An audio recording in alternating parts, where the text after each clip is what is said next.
Hello friends, मैं अभिमन्यु आप सभी का स्वागत करता हूं अपने YouTube channel IAS PCS academy में। फंडामेंटल राइट्स का हमारा चैप्टर चल रहा है और इसमें हम दूसरे स्वतंत्रता यानी कि दूसरे राइट्स के बारे में पढ़ने जा रहे हैं, जो कि स्वतंत्रता का अधिकार है। तो पिछले क्लास में हमने स्वतंत्रता के अधिकार के दो आर्टिकल को पढ़ा था, जो कि आर्टिकल 19 और आर्टिकल 20 था। आर्टिकल 19 में 6 प्रकार के अधिकार देखे थे और उसके बाद आर्टिकल 20 को हमने देखा था। उसके बाद हम स्वतंत्रता के अधिकार में ही बात करने वाले हैं आर्टिकल 21 पर, और उसके बाद आर्टिकल 21A, जहाँ पर हम ABCD देखेंगे। मतलब इस तरह से कैपिटल में A या B या कोई भी अल्फ़ाबेट यदि देखेंगे तो वह होगा हमारे संविधान में जो संशोधन हुआ है, अमेंडमेंट जो किए गए हैं समय समय पर, वही अमेंडमेंट ये शो करता है। तो आर्टिकल 21A जो है इसे अमेंड करके बाद में जोड़ा गया है। तो सबसे पहले तो स्वतंत्रता का अधिकार जो है उसमें 4 आर्टिकल हैं, 19, 20 यानी कि 19, 20, 21 और 22, यह 4 आर्टिकल हैं। और उसके अलावा आज हम शोषण के विरुद्ध अधिकार जो है वो भी पढ़ने वाले हैं, जो आर्टिकल 23 और 24 है। तो आइए हम आज इस पर चर्चा करें। सबसे पहले तो आर्टिकल 21 है, जो कि प्राण एवं दैहिक स्वतंत्रता की बात करता है, यानी कि राइट टू लाइफ, जीवन जीने का अधिकार जिसे हम कहते हैं, उसकी बात करता है। Right to life with dignity, यानी कि डिग्निटी के साथ हम अपने जीवन को जी सके। तो सबसे पहले तो डिग्निटी के साथ हम कैसे जीवन जिएंगे, इसके लिए सरकार को बहुत सारे काम करने पड़ते हैं या काम करने पड़ेंगे। तो सबसे पहले यदि कोई भी व्यक्ति जीता है जीवन, तो उसे डिग्निटी कब प्राप्त होती है? सबसे पहले तो वह अच्छे तरह से अपना जीवन गुजर बसर करे। इसके लिए उसे नौकरी चाहिए, यानी कि रोज़गार चाहिए, पैसा कमाना चाहिए, तभी वह अपने लाइफ को एक तरह से अच्छा बना पाएगा। उसके लिए बहुत सारी चीज़ें हैं जो कि सरकार करते हैं, और उसके अलावा सभी लोगों को अपॉर्चुनिटी इस प्रकार से दिया जाए कि वह अपना एक तरह से जीविकोपार्जन, मतलब अपना रोजगार कर सके, जिससे अपना पेट पाल सके और अपने लाइफ को बेहतर बना सके। तो प्राण एवं दैहिक स्वतंत्रता, इसका अर्थ यही है कि जीवन जीने का अधिकार, इसी को बोला जाता है आर्टिकल 21। इसमें बहुत सारी बातें हैं। यदि हम आर्टिकल 21 की बात करें तो यह इतना व्यापक अभी बना दिया गया है, जैसे सुप्रीम कोर्ट की बहुत सारे जो सुनवाई होती है उसमें जो वर्डिक्ट आता है, जो कि एक तरह से लोगों के फंडामेंटल राइट में बहुत सारी ऐसी चीज़ें होती है। एक तो हम लोग फंडामेंटल राइट पढ़ रहे हैं, उसमें आर्टिकल 21 बहुत ही महत्वपूर्ण फंडामेंटल राइट है, जो कि right to life with dignity show करता है। तो इसमें इसके अलावा और भी बहुत सारी चीज़ें हैं, जो कि जैसे जीवन जीने के अधिकार में एक अधिकार, यदि हम बात करें, क्या यहाँ पर मरने का भी अधिकार है? तो हमारा संविधान जीने का अधिकार तो देता है, लेकिन मरने का अधिकार नहीं देता। यदि कोई आदमी सुसाइड करता है तो वह एक तरह से अपराध है। यदि वह बच जाता है तो उसे बाद में दंड भी एक तरह से मिल सकता है। और उसके अलावा यदि कोई व्यक्ति कहीं जाता है, यदि कोई व्यक्ति विदेश जाना चाहता है, वह भी इसके अंडर आता है, आर्टिकल 21 के अंडर। जैसे एक केस आया था सुप्रीम कोर्ट में, शायद 1978 के आसपास की बात होगी, Maneka Gandhi versus Union of India, यानी कि भारत संघ बनाम मेनका गांधी विदेश जाना चाह रही थी, लेकिन किसी कारणवश, यानी कि उन पर कोई आरोप लगा था, तो उस कारण से विदेश जाने से पहले ही उनका पासपोर्ट रद्द कर दिया गया, और यह केस सुप्रीम कोर्ट में गया। तो उस कारण से सुप्रीम कोर्ट में सुनवाई हुई और सुप्रीम कोर्ट ने माना कि व्यक्ति को विदेश जाना यह भी राइट टू लाइफ में, यानी कि प्राण एवं दैहिक स्वतंत्रता में आता है। इसके अलावा और भी बहुत सारे केसेस हैं जो कि इससे रिलेटेड हैं, और समय समय पर सुप्रीम कोर्ट आर्टिकल 21 को विस्तारित करते जा रहा है, यानी कि उसकी अनेक प्रकार से व्याख्याएं की जा रही है। तो ये तो हुआ हमारा आर्टिकल 21, जिसमें कि right to life with dignity. यह इतना व्यापक है, यदि चर्चा कर की जाए तो 1 से 1.5 घंटे की क्लास भी कम पड़ेगी। तो इसके आगे हम आर्टिकल 21 के बाद 21A देखते हैं। तो इसमें राइट टू एजुकेशन है, शिक्षा का अधिकार। शिक्षा का अधिकार पहले फंडामेंटल राइट्स है। इसके बाद जो हम पढ़ेंगे ये DPSP, directive principle of state policy, यानी कि उसमें पहले शिक्षा के अधिकार को दिया गया था, लेकिन बाद में इसमें संशोधन किया गया, जो कि अटल बिहारी वाजपेयी की सरकार थी जिस समय 86वां संविधान संशोधन 86th अमेंडमेंट किया गया 2002 में, जिस समय की प्राइम मिनिस्टर थे कौन? अटल बिहारी वाजपेयी। उन्होंने इसमें एक तरह से अमेंडमेंट किया और आर्टिकल 21A जोड़ा, जिसमें कि 14 वर्ष तक की उम्र के बच्चों को, 6 से 14 वर्ष की उम्र के बच्चों को 6 to 14 years old चाइल्ड, यानी कि 6 से 14 वर्ष के उम्र के बच्चों को निःशुल्क शिक्षा प्रदान की जाएगी। इसके लिए उस तरह का एनवायरनमेंट तैयार किया जाएगा जिससे कि सरकार अपने खर्च पर इन बच्चों को एक तरह से शिक्षा दिला पाए।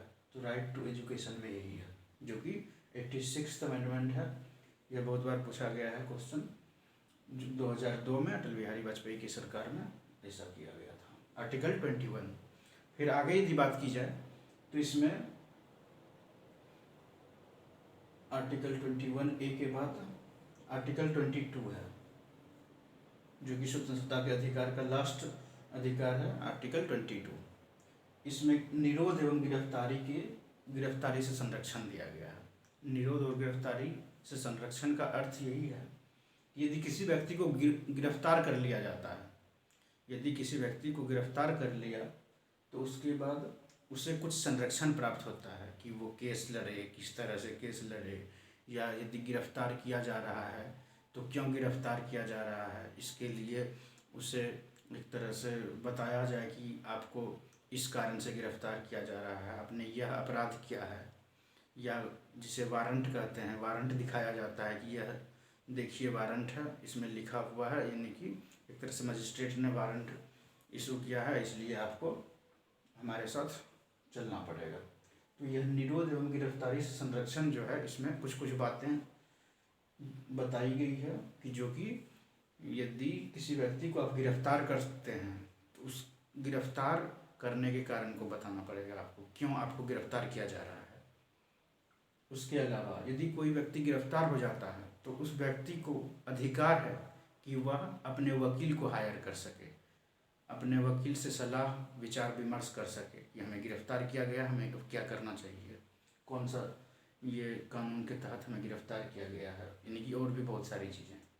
उसके अलावा यदि कोई किसी व्यक्ति को गिरफ्तार किया जाता है तो उसे 24 घंटे के अंदर मजिस्ट्रेट के सामने पेश किया जाता है। यदि 24 घंटे के अंदर नहीं मजिस्ट्रेट के सामने पेश किया गया तो उसे छोड़ना पड़ता है कानूनन। वैसे रियल लाइफ में ऐसा बहुत कम ही होता है, जो कि 24 घंटे के अंदर मजिस्ट्रेट के सामने पेश कर दिया, यदि नहीं कर पाया तो उसे छोड़ दिया हो।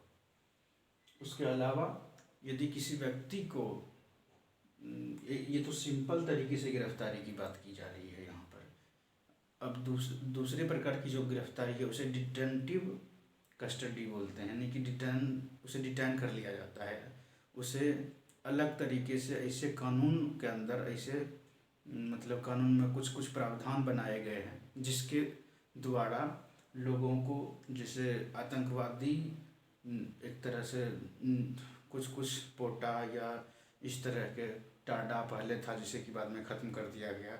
इसके अलावा और भी बहुत सारे लॉ हैं, यानी कि कानून बने हुए हैं, उसके अंतर्गत उस व्यक्ति को यदि गिरफ्तार किया जाता है तो उसके लिए ये तीनों जो हमने शर्तें बताई उसे बताना ये कोई ज़रूरी नहीं है कि आपको हमने क्यों गिरफ्तार किया, या उसे वकील प्रोवाइड कराना यह भी ज़रूरी नहीं है, मतलब सिर्फ उसे गिरफ्तार कर लिया जाएगा, जिससे कि डिटेंटिव लॉ के थ्रू एक तरह से गिरफ्तार यदि किया जाता है तो। यह तो थी निरोध एवं गिरफ्तारी से संरक्षण, आर्टिकल 22। तो हमारा स्वतंत्रता का अधिकार समाप्त हुआ। इसके बाद शोषण के विरुद्ध अधिकार है, शोषण के विरुद्ध, राइट टू अगेंस्ट एक्सप्लॉयटेशन, यानी कि एक्सप्लॉयटेशन जो होता है उसके विरुद्ध हमें किस प्रकार के अधिकार दिए गए हैं, जो कि आर्टिकल 23 एंड 24 में है। तो आर्टिकल 23 में क्या कहता है, मानव दुर्व्यापार या बलात्श्रम, मानव दुर्व्यापार यानी कि मानव का जो दुर्व्यापार किया जाता है, मानव की खरीद फरोख्त जो की जाती है। बहुत जगह आपने सुना होगा, न्यूज़पेपर में पढ़ा होगा कि किसी दूसरे स्टेट से किसी दूसरे बड़े शहर में कुछ बच्चों को ले जाया गया, वह एक तरह से दुर्व्यापार है। और उसके अलावा बलात्श्रम, ज़बरदस्ती किसी को काम करवाना, मतलब यदि किसी व्यक्ति को उसे बहुत कम पैसे देकर या बिना पैसे दिए जो काम करवाया जाता है उसे बलात्श्रम कहा जाता है। बलात्श्रम, मानव दुर्व्यापार और बलात्श्रम का निषेध किया गया हमारे संविधान में, जो कि आर्टिकल 23 कहता है। इसमें जितने भी प्रकार से यदि कुकृत्य होंगे, मानव दुर्व्यापार का जो कोई करता है या बलात्श्रम, गांव में पहले ऐसा देखा जाता था कि यदि कोई ज़मींदार हो तो वह कुछ अपने यहाँ नौकर को रख लेता था, जिसे कि बहुत कम सैलरी दी जाती थी या नहीं भी दी जाती थी, सिर्फ खाना दिया जाता था और उससे कार्य करवाया जाता था। तो उस चीज़ को यहाँ पर हमारे संविधान में एक तरह से निषेध किया गया है, जो कि आप नहीं कर सकते हैं ऐसा। यदि आप करते हैं तो यह एक तरह से गलत है और आप एक तरह से सजा पा सकते हैं, आपके विरुद्ध में कार्रवाई की जा सकती है। यह तो हो गई मानव दुर्व्यापार और बलात्श्रम का निषेध। दूसरा जो है वह है कारखानों में बालकों के का नियोजन का निषेध, यानी कि कारखाना में जो बालक यानी कि छोटे बच्चे काम करते हैं 8 साल 10 साल के आसपास के सॉरी 8 या 10 साल के छोटे बच्चे जो कार्य करते हैं उस पर रोक लगाया गया, यानी कि छोटे बच्चे कार्य नहीं कर सकते। क्योंकि उनका उम्र खेलने कूदने का है, पढ़ने लिखने का है। इसलिए सरकार ने बाद में कानून बनाया, पहले संविधान में यह बातें रखी गई कि छोटे बच्चे को कारखानों में काम नहीं करने दिया जाएगा। कारखानों ही नहीं, इसके अलावा यदि आपके यहाँ कोई बच्चा कार्य करता है घर में तो आप वो भी नहीं करवा सकते हैं, आप पर कार्रवाई की जा सकती है। यदि बहुत जगह आपने देखा होगा चाय के दुकान पे या किसी होटल में छोटे छोटे बच्चे से काम करवाया जाता है, जो कि संविधान के अकॉर्डिंग यह निषेध किया गया है और इसके खिलाफ बहुत सारे कानून भी बनाए गए हैं। उस कानून के तहत आपको गिरफ्तार किया जा सकता है, जेल आपको जाना पड़ सकता है और जुर्माना भी भरना पड़ सकता है।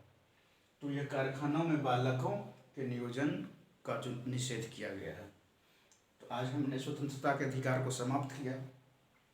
इसमें 4 आर्टिकल थे, 4 और फिर बाद में एक जोड़ दिया गया, 5 आर्टिकल हो गए। उसके अलावा शोषण के विरुद्ध अधिकार, जिसमें 2 आर्टिकल हैं, आर्टिकल 23 और 24। तो आज की क्लास यहीं पर समाप्त होती है। कैसा लगा यह क्लास आप कमेंट करके अवश्य बताएं। Thank you.